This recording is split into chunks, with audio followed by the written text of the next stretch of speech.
Welcome to Moonlight Lectures, dear friends. Tonight, let's take a magical step back in time, a journey reaching far into centuries past, to a land where forests whispered ancient secrets, rivers carried timeless stories, and mysterious rituals breathed life into a world alive with spirits, gods, and legends. This was a world unlike ours today, where people didn't simply live beside nature, they were part of its very heartbeat.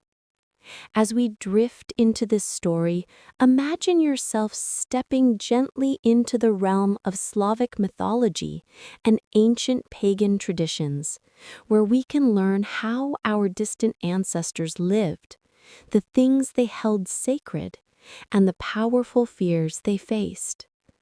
This gentle voyage backward through time will not only reveal their world, but may also shine a light on parts of ourselves that have been with us all along. When we think about ancient Slavs, we imagine a mysterious people living in a land of endless forests stretching as far as the eye can see, and mighty rivers flowing strong and true. For these early inhabitants, nature wasn't just the backdrop of their lives, it was a living, breathing part of their very existence.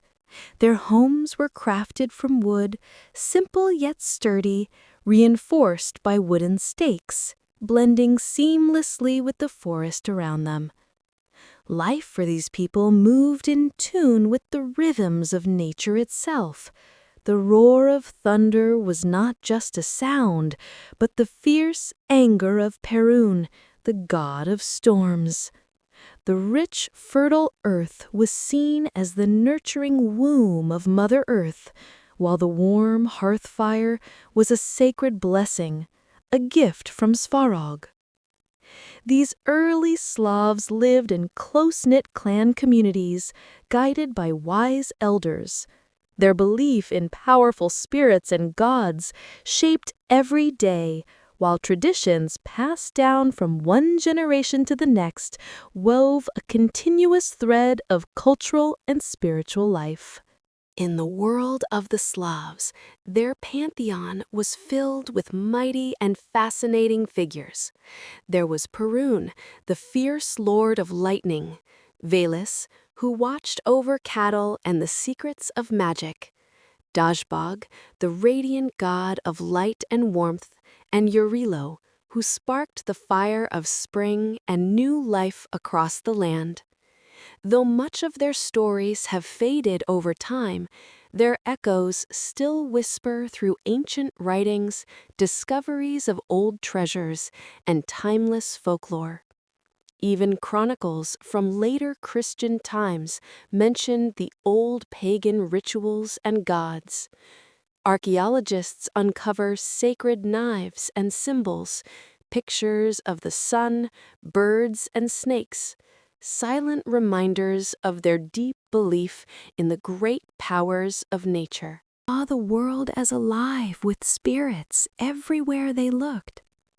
The forest breathed under the watchful eye of Leshy, a mysterious guardian who cared for the woods. Rivers flowed with the guidance of the gentle water spirit, and a house was protected by the Domovoy, who could help or cause trouble depending on how respectfully he was treated. The earth itself was sacred, a living presence never to be disturbed. And the sun was more than just a bright light. It was a living god, greeted each day with reverence. For the Slavs, paganism was not just religion, but a way of life closely tied to nature's rhythms. In springtime, young people danced joyfully in circles and gave gifts to Jarilo, praying for fertility in fields and families. When autumn arrived, they thanked Mokosh for a full harvest, and in winter they celebrated Kolyada, rejoicing in the sun's return. Magic was part of every day. Women softly whispered spells over water to heal and protect. Men wore charms to keep safe. And wise healers used herbs while calling on their ancestors for guidance. The Slavs believed they were never truly alone. Imagine a great oak tree, its roots deep in the underworld, its sturdy trunk standing firmly where humans live, and its branches reaching up into the heavens. For them, this wasn't just a beautiful image, but the very essence of how the universe worked. They called it Prav, Yav, and Nav, 3 worlds in one. Prav was the realm of the gods and the great cosmic order.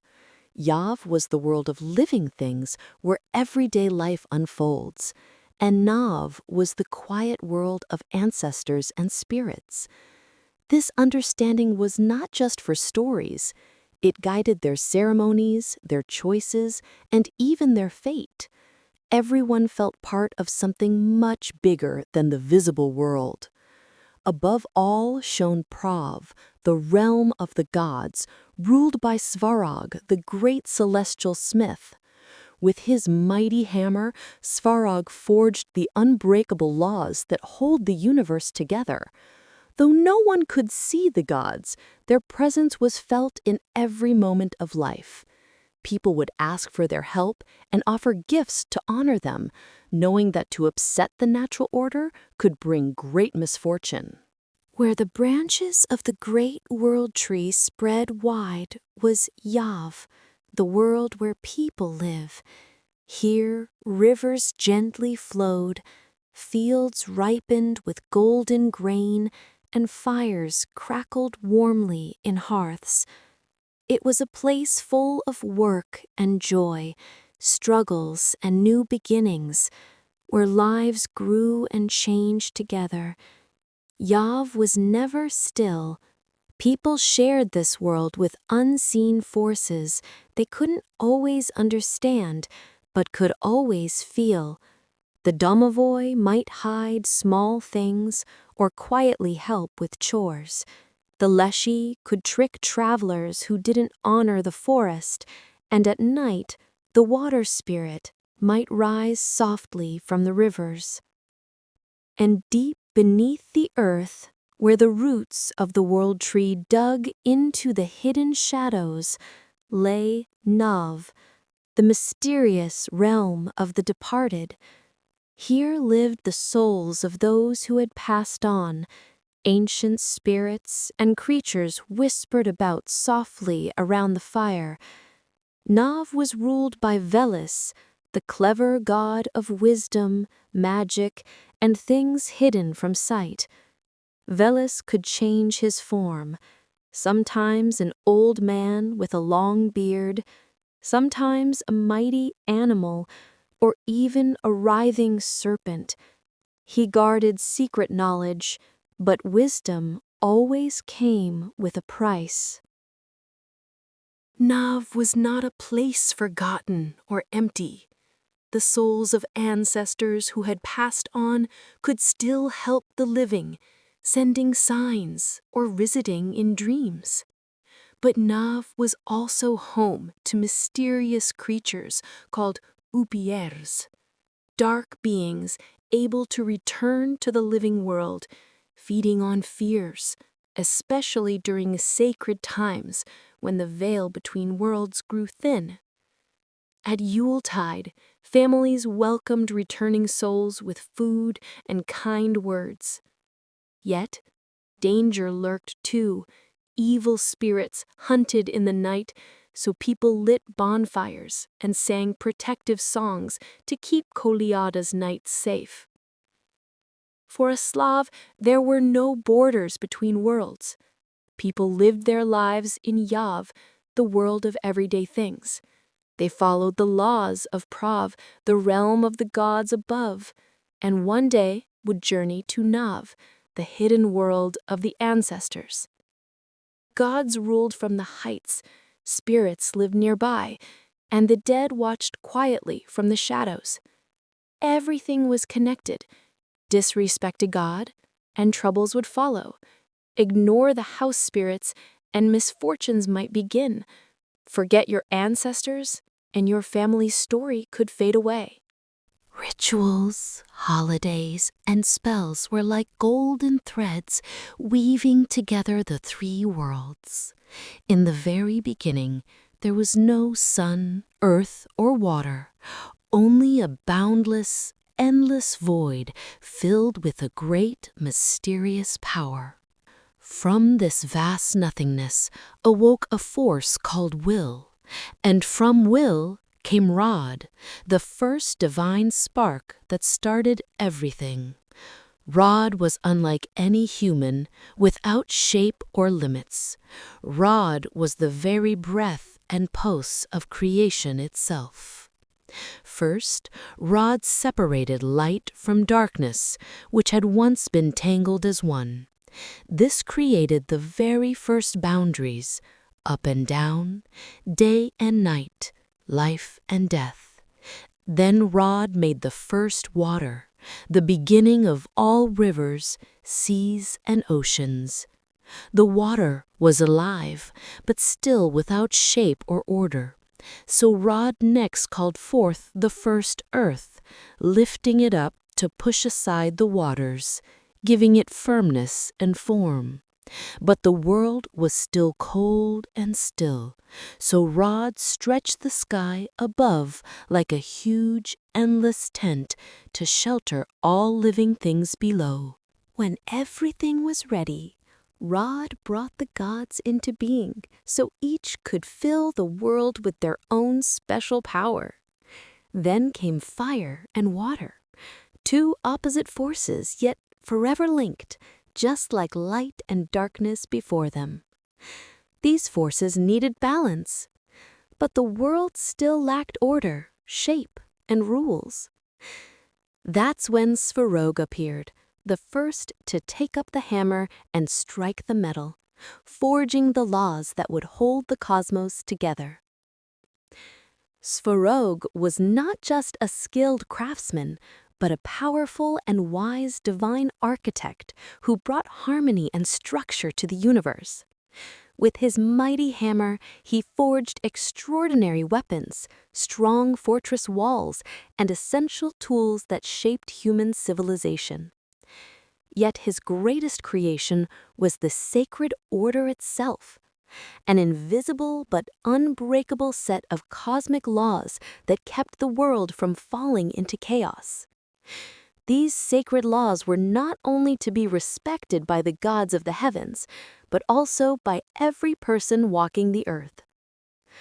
Svarog's divine power flowed through every flickering flame, every gleaming blade, and every sturdy home built on a solid foundation. Those who transformed raw, untamed materials into meaningful, useful creations, whether with their hands or their minds, were lovingly guarded and inspired by Svarog, the celestial smith and guardian of creation. Far beyond mere craftsmanship, Svarog symbolized the divine spark of creativity and enlightenment. He was the luminous fire that ignited innovation and progression, teaching humans not only to shape metal, but to bring order, wisdom, and purpose into their lives. As the master of the heavenly forge, Svarog's influence stretched across the sky, forging the very laws that governed nature and existence, ensuring that light would triumph over darkness and chaos would give way to harmony. In ancient Slavic hearts, Svarog was both a protector and a guide, a steady source of inspiration and strength for creators and dreamers throughout time. His fiery spirit warmed the world and illuminated the path towards balance and flourishing life. Svarog, often known as the great celestial smith, was far more than a master craftsman in Slavic mythology. He was the divine architect and enforcer of cosmic harmony.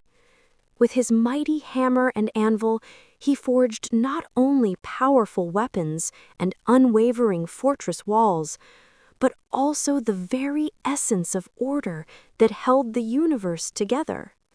This sacred order was the invisible framework of laws and principles that balanced the chaos, ensuring stability and harmony across the heavens and earth. These laws were revered and respected by gods and mortals alike, establishing Svarog as the guardian of both creation and civilization. The flickering flames of fire, the warm sunlight, and the radiant sparks dancing in hearts were all sacred manifestations of Svarog's divine presence. It was believed that Svarog had forged a celestial pact with the heavens, steering the sun on its ordained, majestic path across the sky.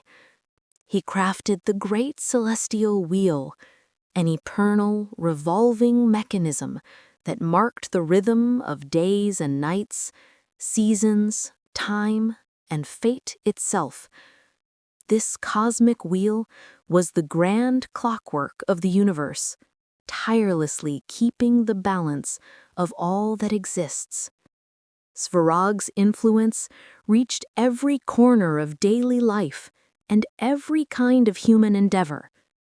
Smiths, with their skilled hands shaping metal, warriors bearing crafted weapons into battle, farmers tending the fields under the sun's nurturing warmth, and rulers building strongholds, all found a protector and patron in Svarog.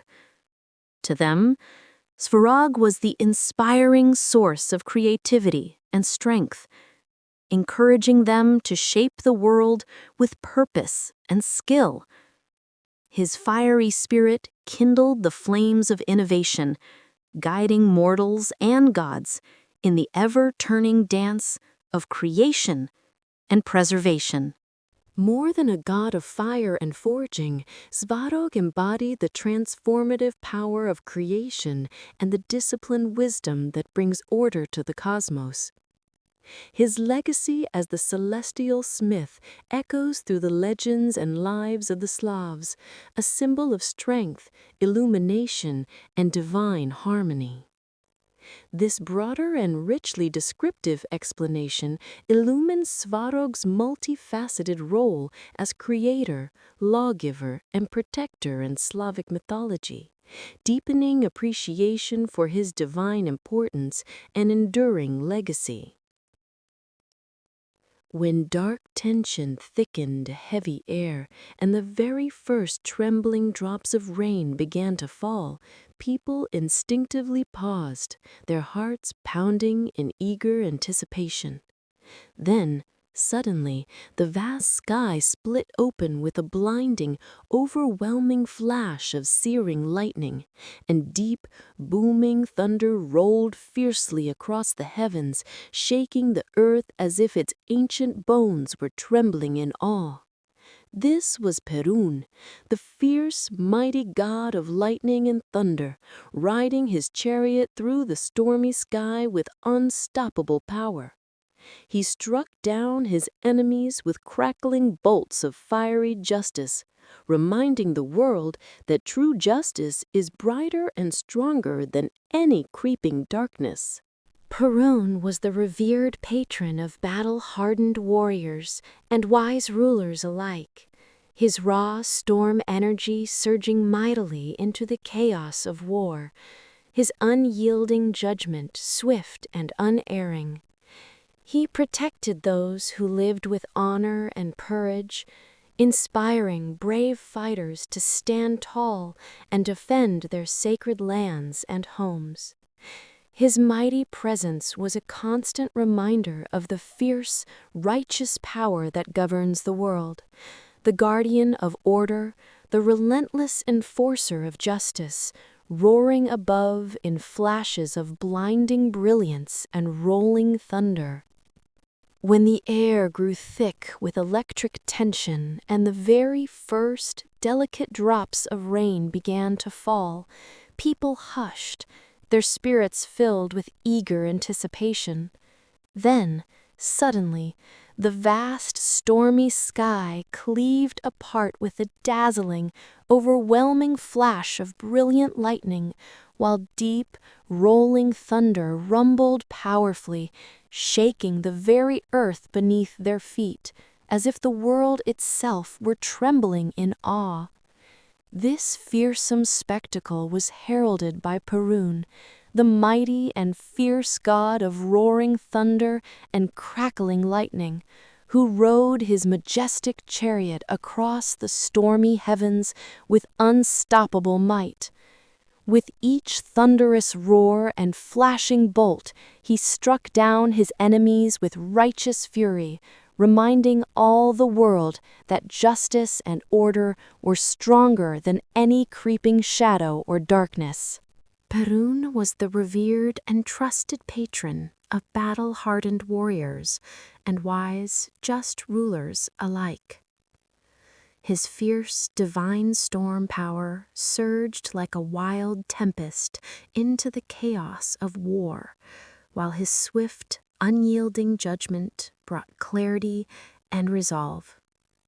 Before entering battle, brave warriors knelt in prayer, asking for steady hands, decisive victory, and, if destiny decreed their fall, for heroic valor under his protective gaze.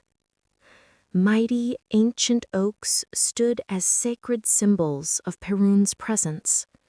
Under their towering leafy branches, people performed solemn rites, offered heartfelt sacrifices, and swore binding oaths. To swear an oath beneath Perun's watchful eyes was to promise no retreat. Violation of such a vow invited the god's fearsome thunder and lightning as punishment. When endless conflicts raged, or the land trembled on the brink of devastating war, the strongest leaders would gather beneath Perun's sacred oaks to judge matters of grave importance, knowing well that any verdict passed under his divine protection was final, undisputed, and sacred. In this way, Perun's fiery presence was more than just a mark of natural power.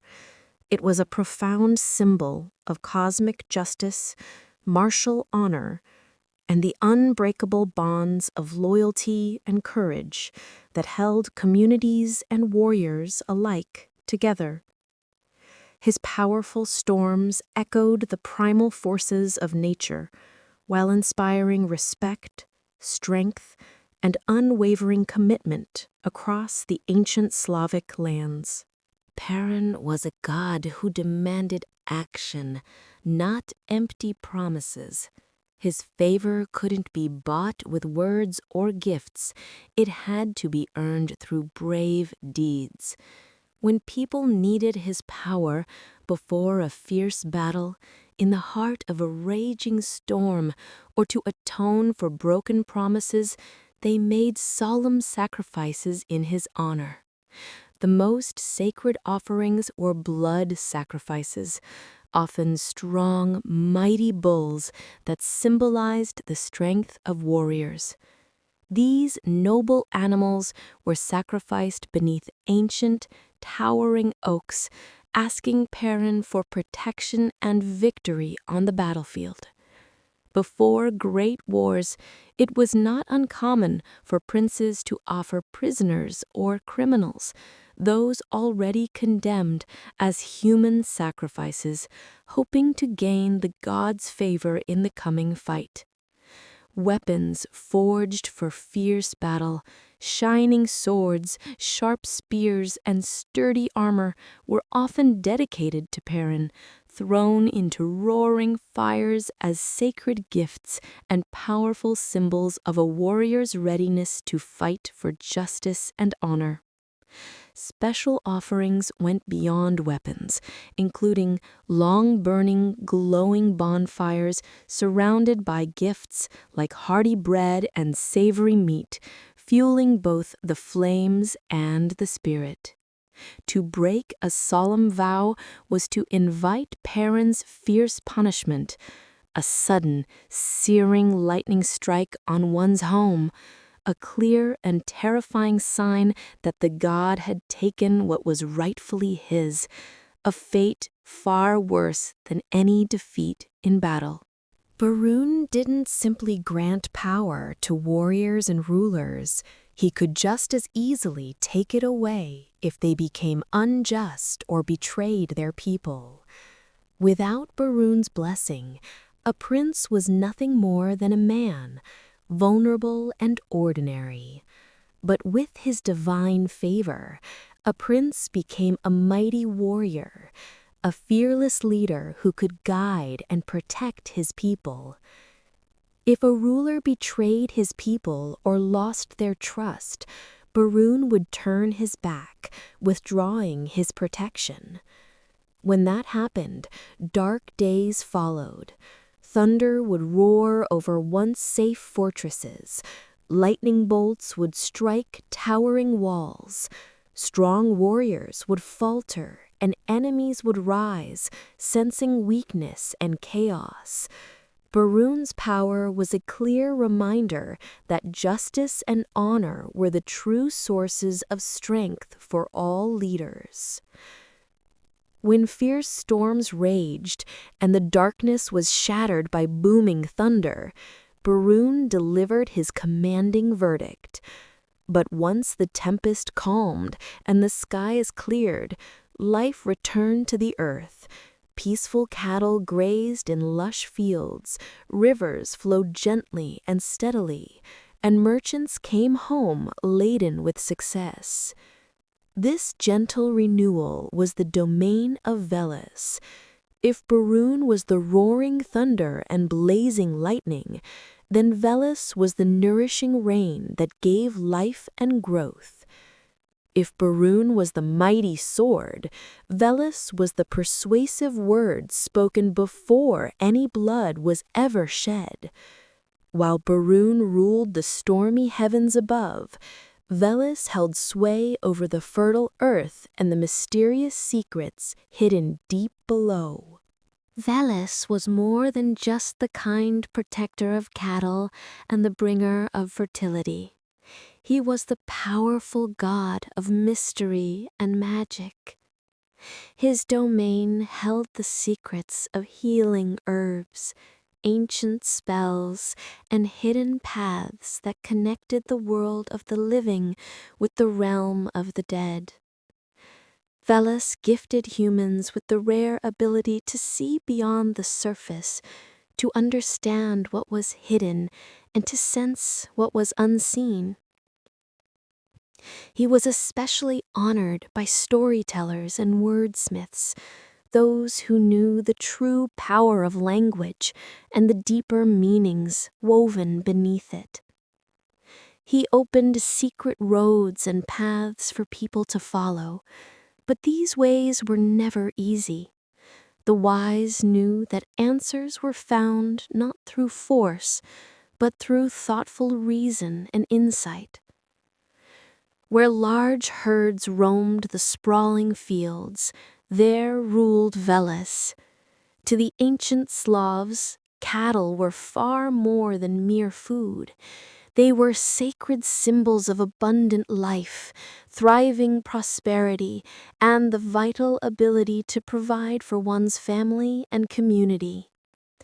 Veles was the vigilant guardian of these precious herds, protecting them from disease, ruthless predators, and dark, malevolent spirits.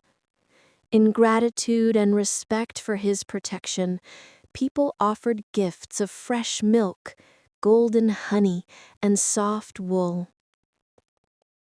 Merchants also honored Veles, the cunning god of profitable deals, rewarding those fortunate enough to deal wisely. Yet Veles was no mere giver of wealth. He could guide a person toward great riches or strip away everything if they were greedy or undeserving, reminding all that fortune and blessings came with responsibility.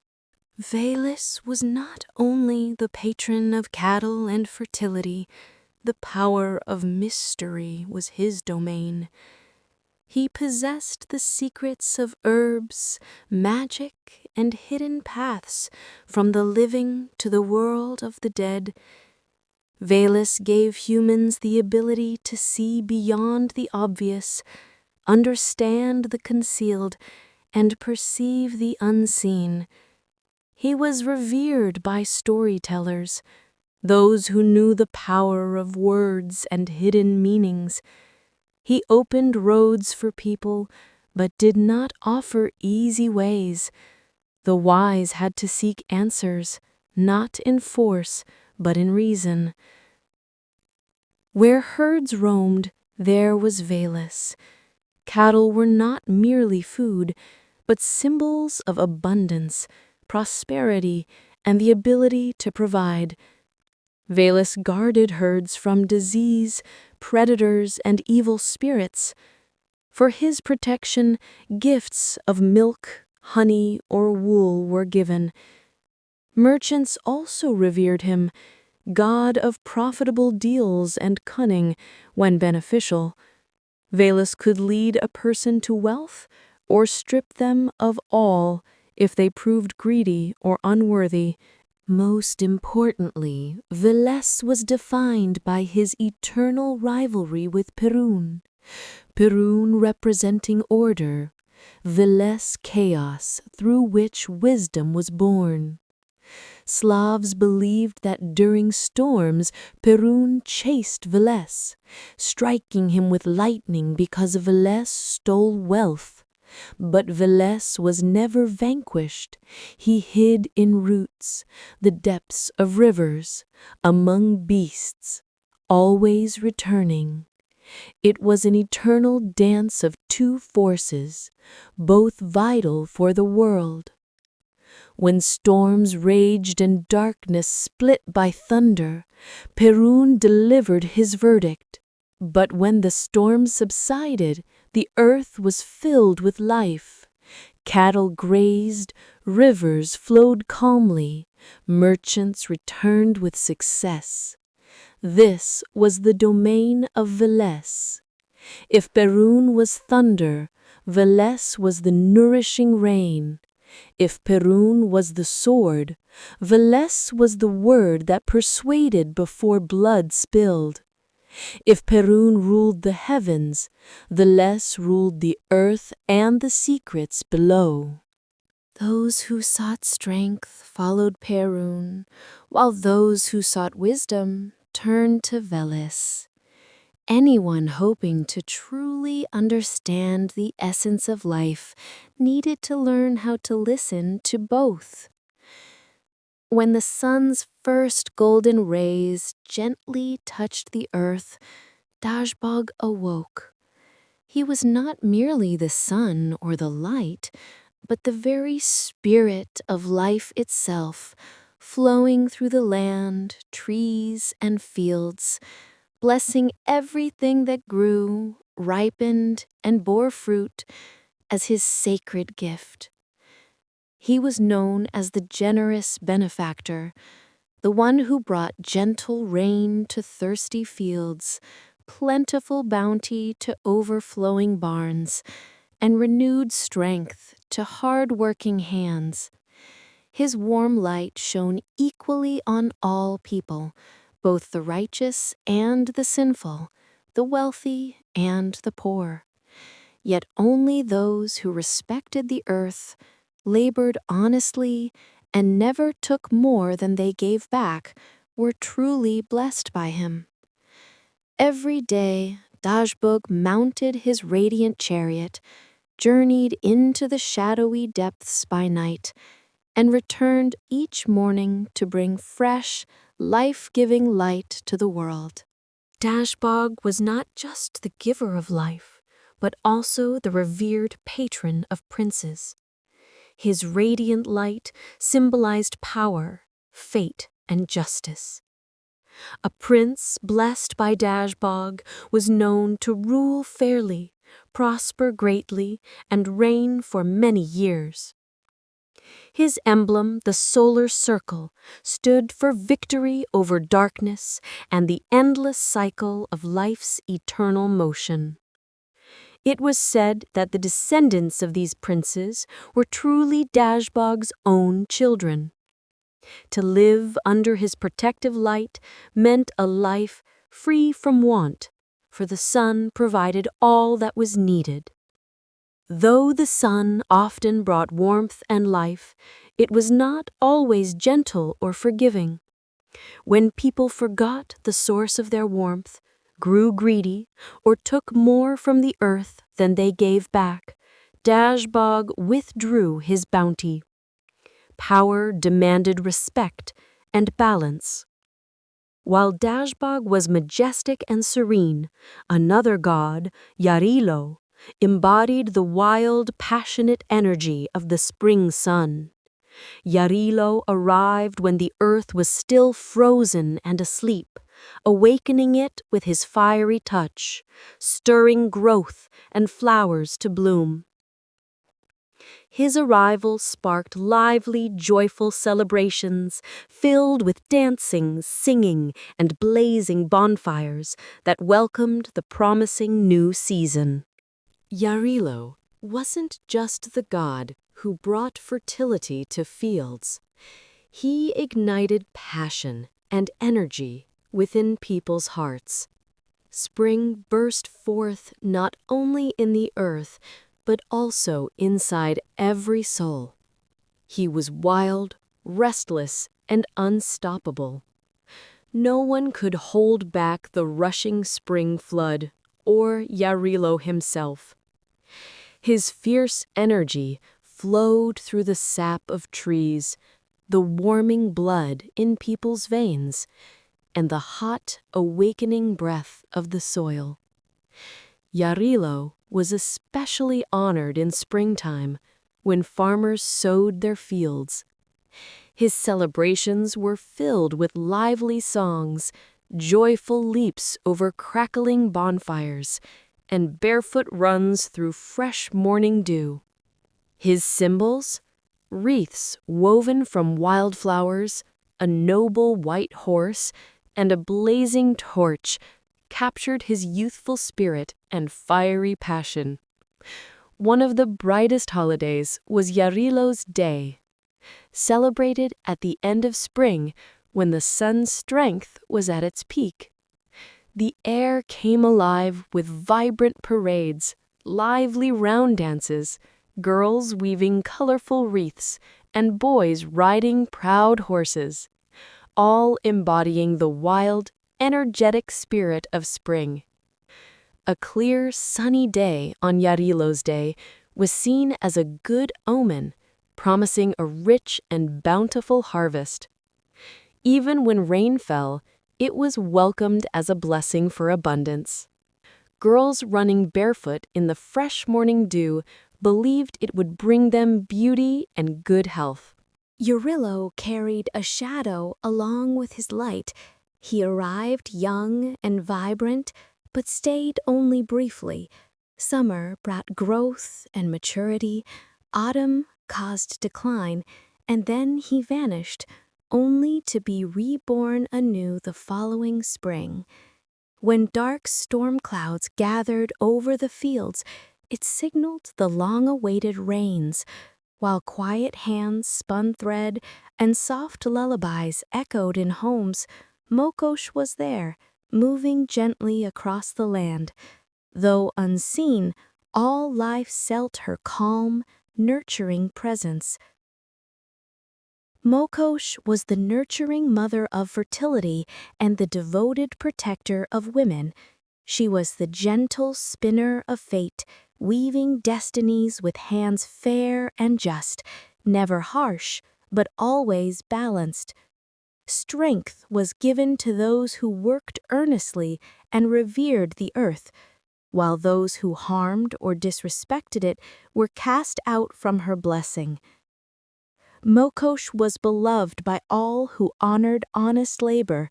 She ruled over fields, rivers, and meadows, providing the harvest and shielding the land from disasters. In autumn, the first sheaves of grain were offered to her as a heartfelt thanks for the earth's generosity, and in spring, women prayed earnestly for plentiful crops and blessings. Mokosh was the gracious mother of fertility and the devoted protector of women, as well as the spinner of fate itself.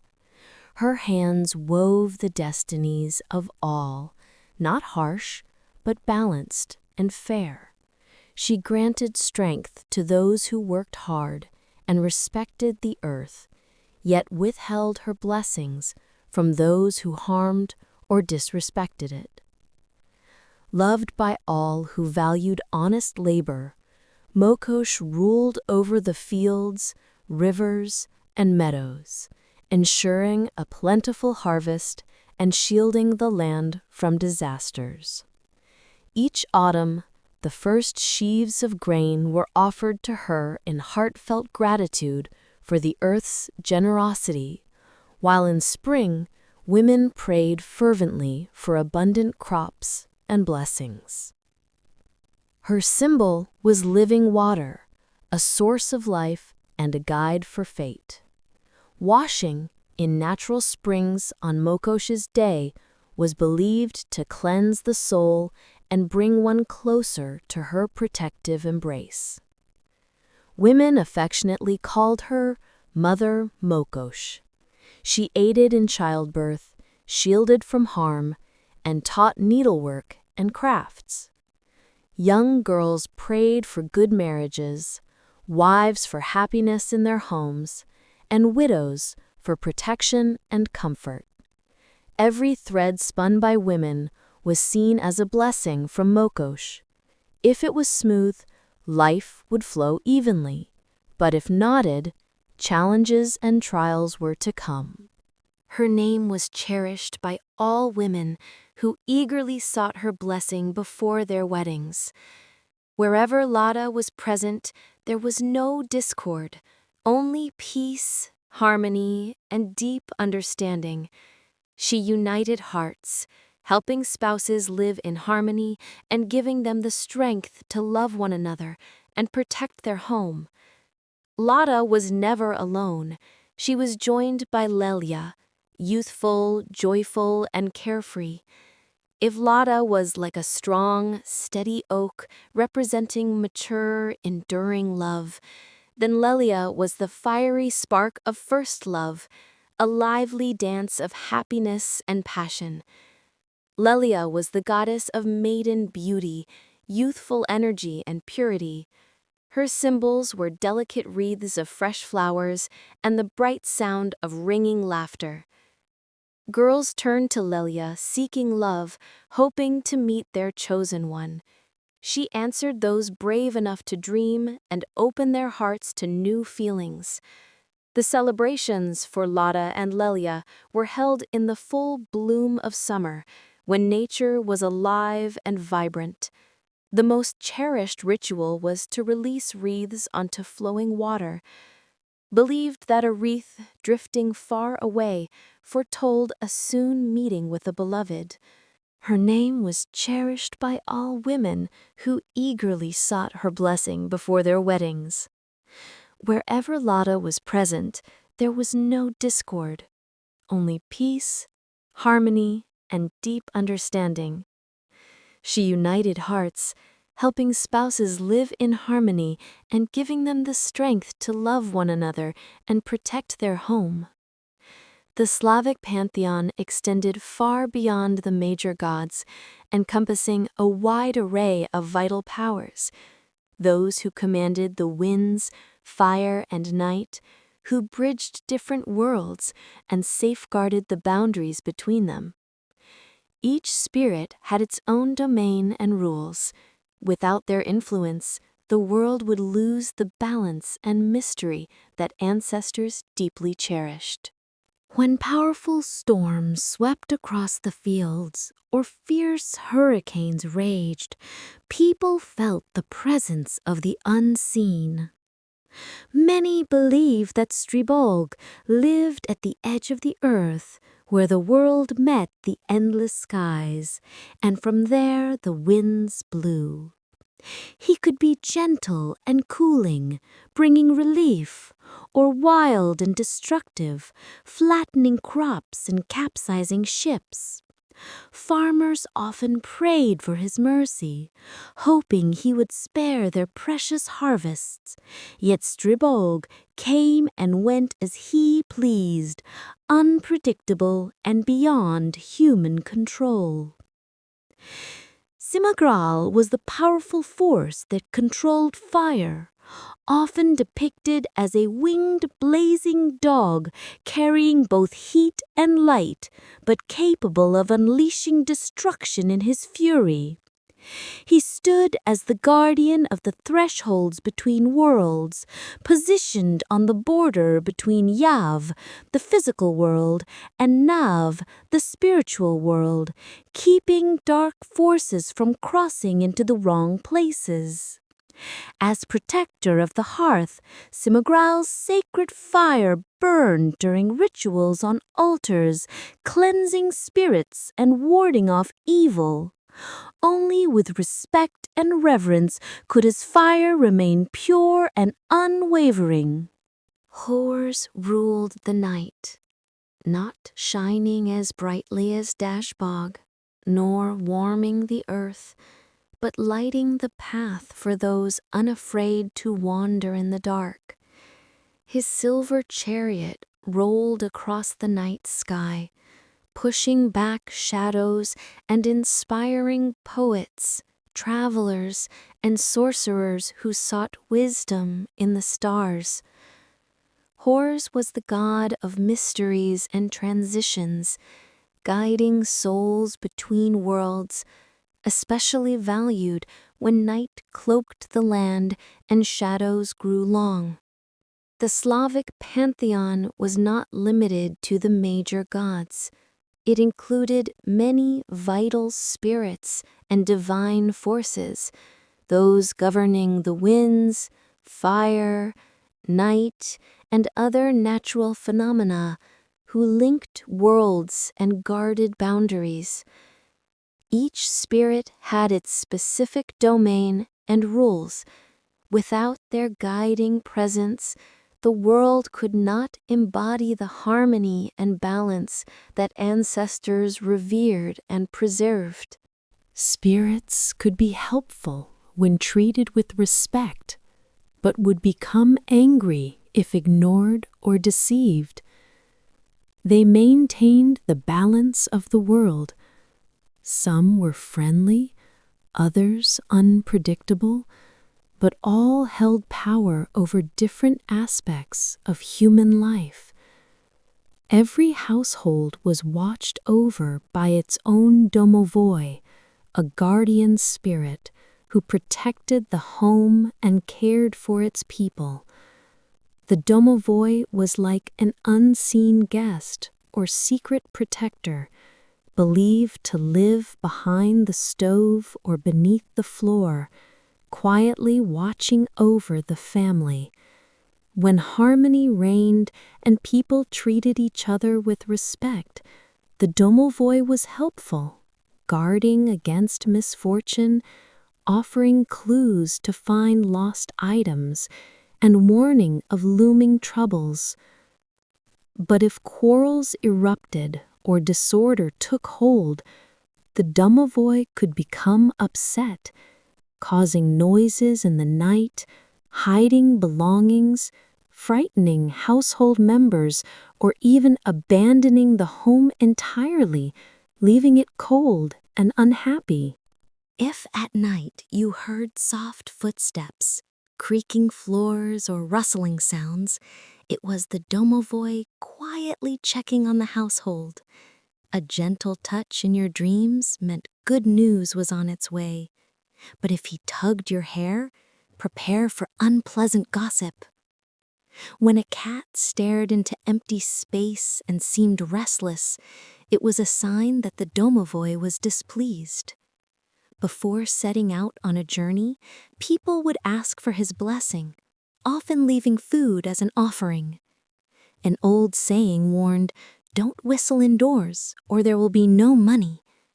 A tradition rooted in respect for the Domovoy, who was disturbed by whistling and might bring bad luck. If a visitor respected nature and asked for permission, avoiding unnecessary harm to the trees, Leshy could be a helpful guide, leading them to a fruitful spot or offering a successful hunt. But if someone was greedy or reckless, Leshy might mislead them, turning straight paths into confusing circles and startling them with eerie voices and laughter. Silence among the birds and animals was a sign Leshy was near. It was best to remain quiet and avoid angering him. To escape his tricks, people advised turning their clothes inside out or wearing shoes on the wrong feet to confuse his magic. Noises in the night, laughter, whispers, or thumping sounds were often Leshy's playful tricks. He didn't always mean harm. Sometimes he just enjoyed having fun. To keep Leshy pleased, people left offerings of bread, salt, or a coin before entering the forest, especially hunters and woodcutters. Knocking on wood was also common, believed to summon the spirit's protection and ward off trouble. While Leshy ruled the forest, the water spirit held sway over rivers, lakes, and swamps.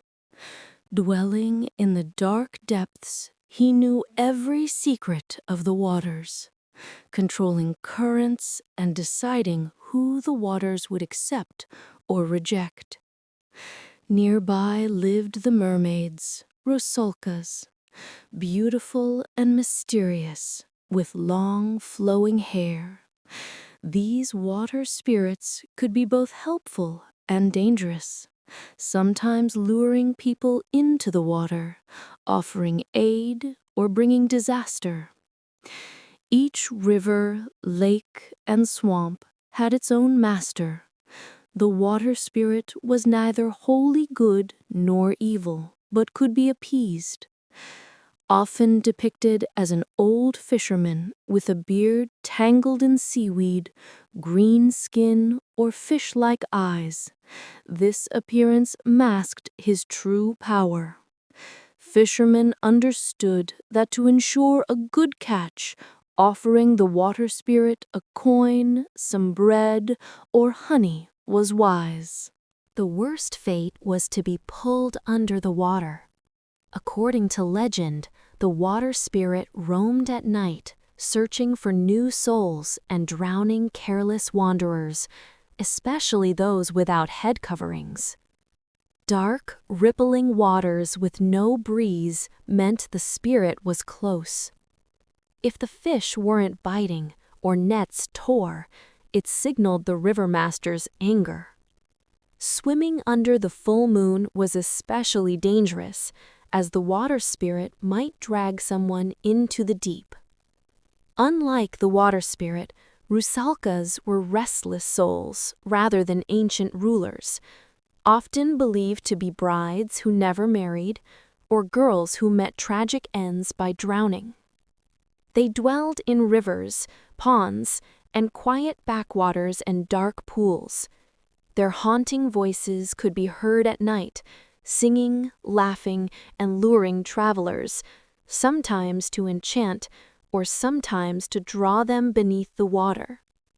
They enjoyed teasing men, but seldom let them escape unscathed. However, if a girl became a Rusalka through no fault of her own, she might watch over and protect her family, guarding those she loved in life. To the Slavs, rivers and lakes were living entities.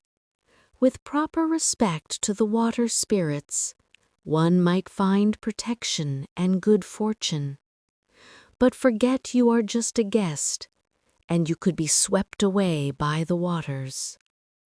Even today, standing on a foggy riverbank in the early morning, one might hear the gentle whispers of the waves, questioning if it's merely the wind, or perhaps the water spirit calling. If strange noises echoed at night, belongings vanished or appeared in odd places, or a chicken laid a black egg, it was said that Kikimora had taken residence in the home. Kikimora, a shadowy, unwelcome household spirit, was often believed to be the restless soul of an ancestor. She appeared where chaos, poverty, and quarrels reigned, hiding in dark corners, darting across floors after dark, and whispering into the ears of sleepers. Muted voices or faint footsteps were signs of her presence. Kikimora didn't destroy outright, but could spoil spinning, tangle threads, or disrupt daily work. To banish her, people cleaned the house thoroughly, hung St. John's wort, recited protective spells, and knocked 3 times on the threshold, saying, "Go away with the night." If she lingered, it meant something was holding her there, perhaps a hidden secret the household needed to confront. For the Slavs, the bathhouse held a sacred yet dangerous place. It was where both body and soul were purified, a space where people were vulnerable and alone with themselves, under the watch of the Bonic spirit. Bonic was far from gentle. He could frighten, burn, or drive away those who showed disrespect. If the steam became too hot or the bathhouse too noisy, Bonic might throw stones from the stove, splash boiling water, or make the walls creak with eerie laughter. A cold touch from Bonic was a warning of trouble, and if the steam thickened like milk, it signaled his displeasure. To keep him appeased, offerings of bread, salt, or ash were left. Bonic was also believed to predict the future. Young women would face the stove, asking what lay ahead. A warm touch promised happiness, while a cold one foretold hardship. During Yuletide, visiting the bathhouse was especially risky, a time when the boundaries between worlds thin and evil spirits roamed freely. Bonic was said to become particularly malicious, revealing not just shadows, but fate or even death.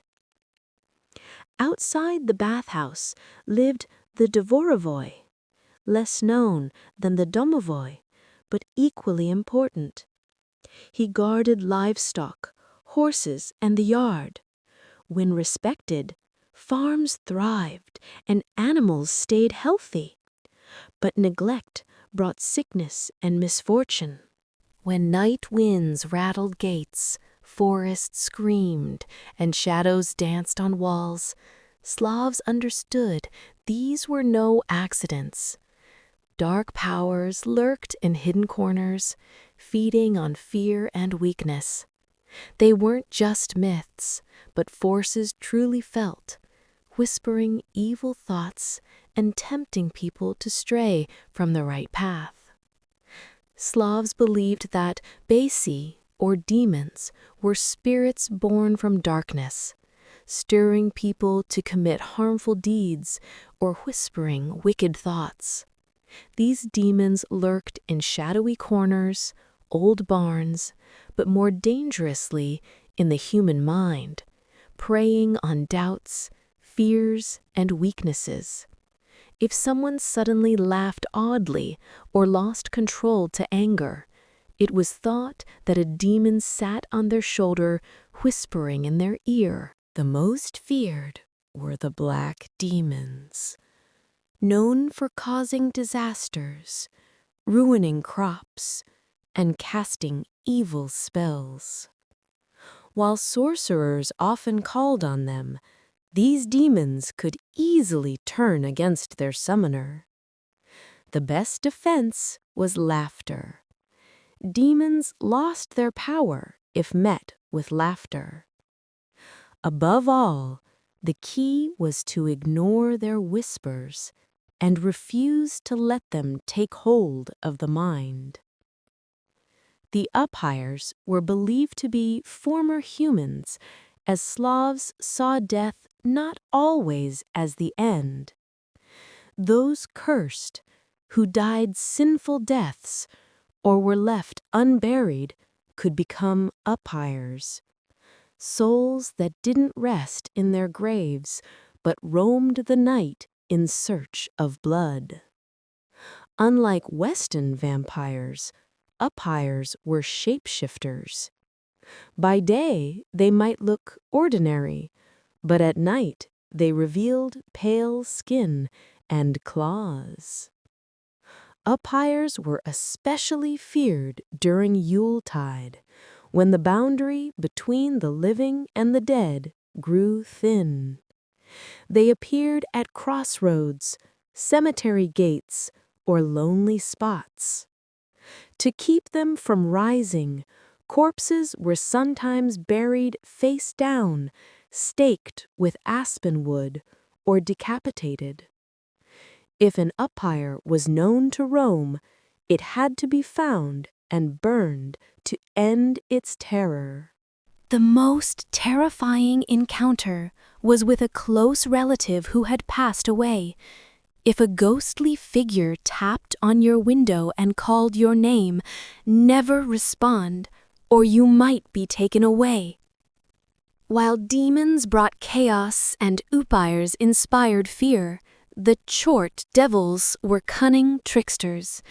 They did not attack outright or scare openly, but tempted people with offers of money, power, or luck, always demanding a heavy price in return. Chort could disguise themselves as humans, but revealed their true nature through odd features, like hooves instead of feet, shadows that didn't fall naturally, or unnatural glowing eyes. They promised fortune, but always expected payment later. The only way to outsmart a Chort was to refuse their deals and not play their game. In folk tales, clever people often outwitted and mocked Chorti. Laughter was their weakness and made them powerless. When facing evil forces, Slavs knew that direct confrontation was risky, so they relied on cleverness, charms, and spells.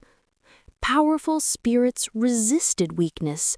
For example, uphires were kept at bay with aspen wood, fire, or prayers.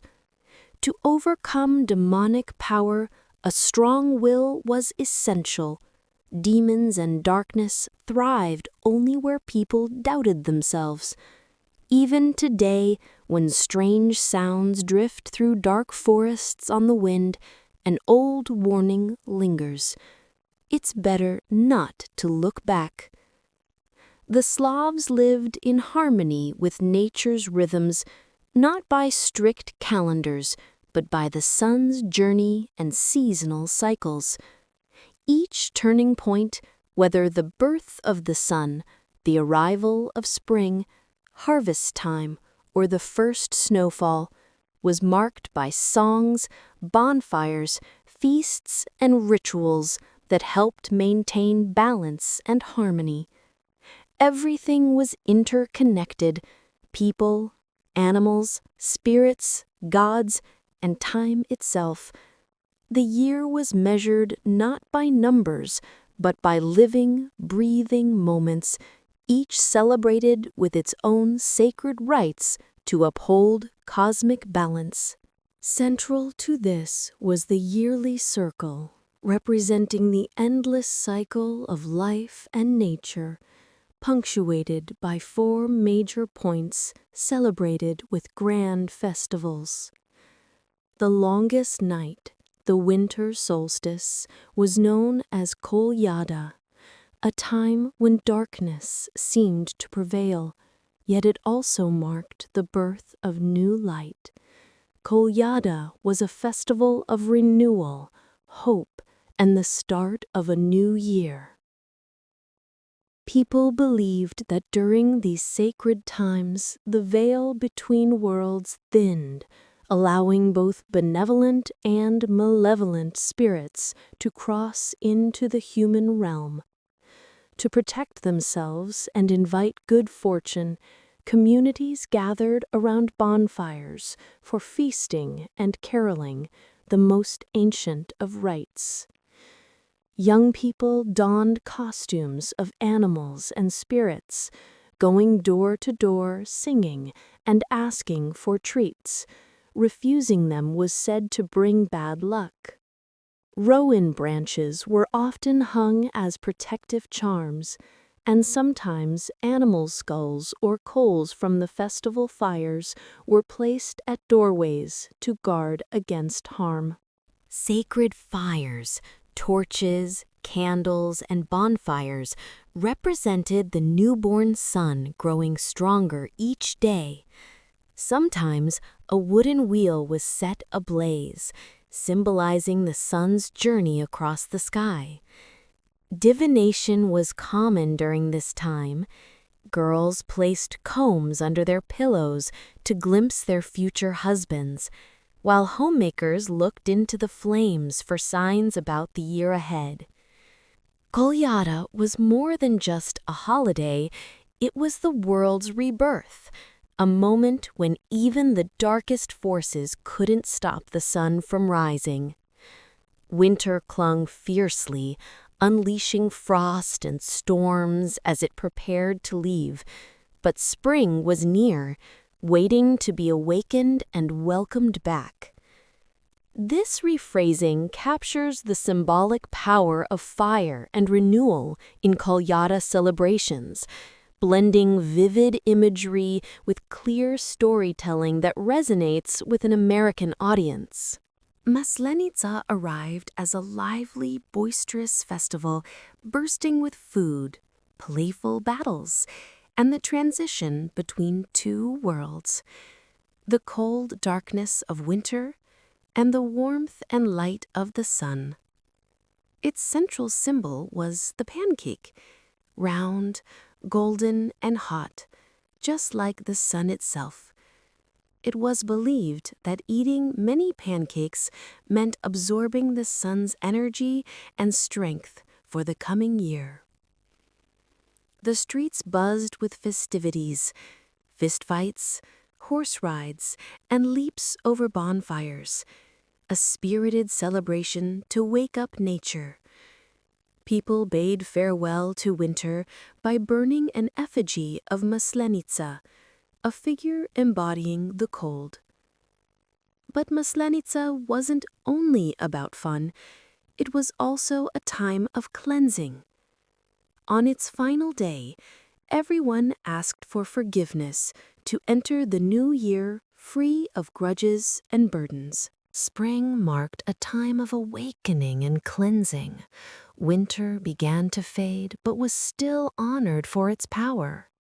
Summer was the season of strength, with nature at its peak bloom, the sun reaching its highest point, the earth warmed, and rivers inviting all to enjoy. The shortest night, Kupala night, was a magical celebration filled with fire, water, love, and ancient rituals. Its origin traces back to the tale of Kupala and Kostroma, siblings bound by the moon's destiny.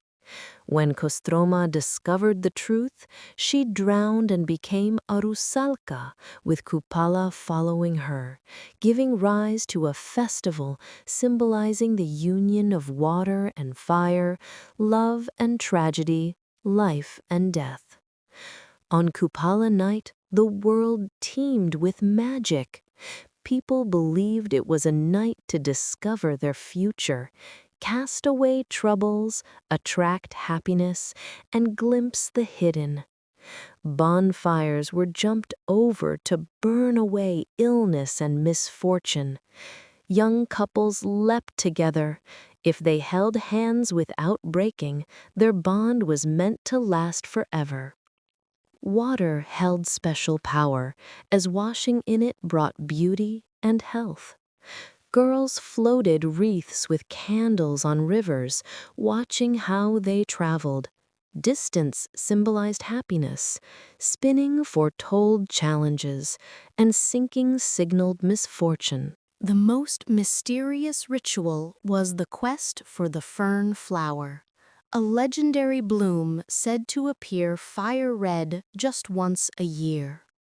Whoever found it would gain profound knowledge, the ability to speak with animals, and the power to see the future.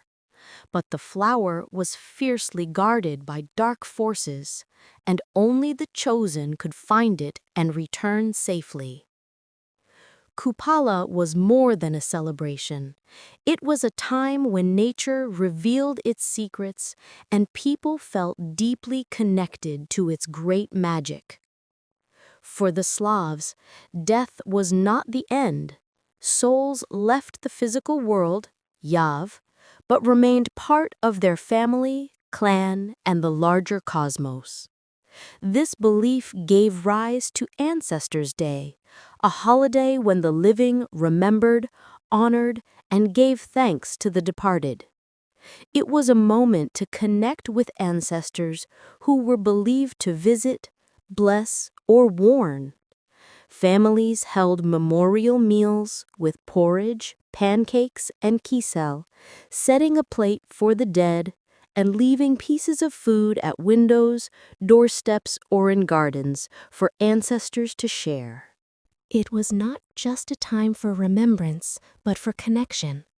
People believed they could hear the voices of their ancestors and ask about their fate, future, or protection for their families. To honor the departed, silence and harmony were observed. Noise or quarrels could invite misfortune. Speaking ill of the dead was dangerous. Leftovers from meals weren't discarded, but left overnight, then given back to the earth. Fire, through candles and bonfires, was a powerful symbol of the day, lighting the way for returning souls. In some places, ashes or flour were scattered by the doorway, and footprints found in the morning were taken as proof that an ancestor had visited. Ancestors were seen as guardians and family members, not as figures to fear, and forgetting them meant losing one's roots. For the Slavs, fate was not random, but like a thread that could be felt and sometimes changed. Divination was a daily practice. People looked for signs in shadows, birds, or forest echoes, whispered spells over wind, water, or bread to attract luck or healing. Fate wasn't fixed laws or written rules, but lived through oral traditions and everyday actions. The ancient Slavic world was alive with spirits and hidden forces that demanded respect and offerings. Over time, small Slavic tribes grew into powerful nations, stretching from the Baltic to the Black Sea. Their religion evolved too, blending widely known gods with unique local spirits tied to individual villages.